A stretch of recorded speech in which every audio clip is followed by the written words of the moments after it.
My Romantic Date with Her by me, Andrea Gomes. I bet you're reading this with great suspense, right?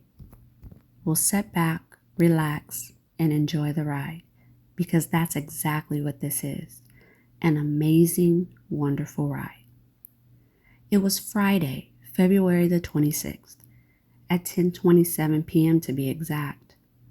I know, kinda late for a date, right? However, let me tell you, it was a date I will never forget.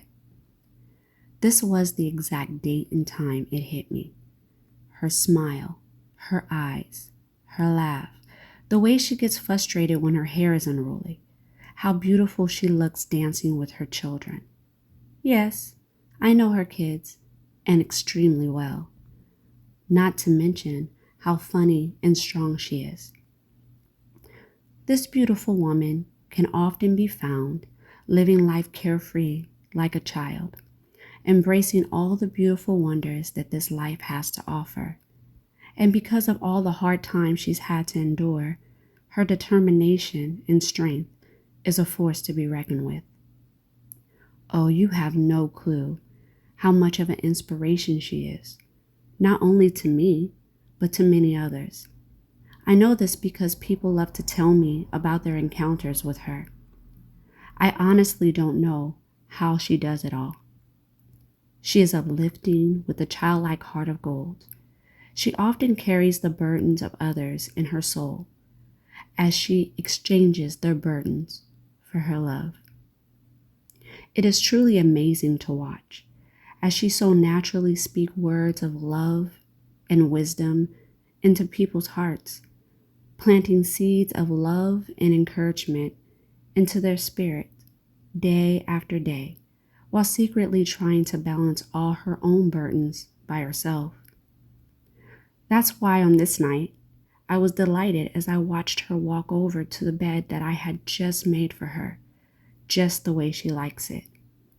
I smiled with joy as I watched her pick up one of the red roses I had placed on the bed for her. You see, I always lay 2 roses out for her on our pillows. She loves that. It's a sign that this night will be all about her and no one else. After I lay the 2 roses on the bed, then I take the rose petals from the rest of the roses and put them in her bath water, overflowing with bubbles. She is too cute. When I come home with flowers, she always gets excited because she knows what time it is. Once she enters the bathroom and slips into the warm, inviting water, the fragrance of lavender essential oil fills the air. Ancient magnesium bath flakes comfort her body as the rose petals cradle her. The candlelight kicks the night off, along with her favorite wine to relax her mind. She can feel at peace for what seems like a billion hours. She can literally disappear in there. Good thing I love baths just like her, right? This night I sat back and watched her get out of the tub and wrap the towel around herself. She then walked over and laid on the bed I had beautifully made for her. As I sat back, gazing at her, I so badly just wanted her to have an amazing night. I was pleased to see how happy she was. She has been so busy lately, building her business, tending to and homeschooling her beautiful daughters. Can you believe she's a single mom? Cooking, cleaning, and working a full-time job. I see her struggles daily when she thinks nobody sees. I see her holding what seems like the world on her shoulders. I see her fears. I see her hurt and the lack of sleep. As I was watching her, I was overjoyed at seeing how happy she was. Then I watched her take one of the roses and gently rub it down one of her thighs, back up her side and down between her breast, and back down her leg again. It was then I knew. I'm madly in love with her. I absolutely adore her for all the reasons I mentioned. How could this be? Is this even right? But how could I not be head over the heels in love with this woman?